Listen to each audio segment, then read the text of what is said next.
Au moment où s'ouvre un nouveau chapitre politique, la société américaine évolue par petites touches. Ces élections apportent leur lot de changements qui parfois vont à l'encontre de certains clichés sur les États-Unis. Pour la première fois, le mariage pour tous, sujet qui déchaîne les passions dans le pays, a été approuvé par un vote populaire. Le Maryland et le Maine ont dit oui. Jusque-là, 6 États ainsi que le district de Columbia avaient accordé ce droit aux homosexuels. La question de la constitutionnalité de la restriction du mariage à un homme et une femme doit être examinée prochainement par la Cour suprême américaine. Quelles que soient ses préférences sexuelles, on peut aussi décrocher un mandat.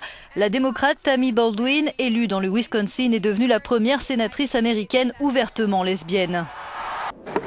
Dans le même temps, la cause des femmes avance un peu. Si le vote féminin s'est porté en majorité sur Barack Obama, certaines ne se contentent pas d'attendre que leurs candidats défendent leurs intérêts. Les Américaines sont de plus en plus nombreuses à passer à l'action politique. Les femmes représentent désormais plus de 20% des sénateurs, un record historique.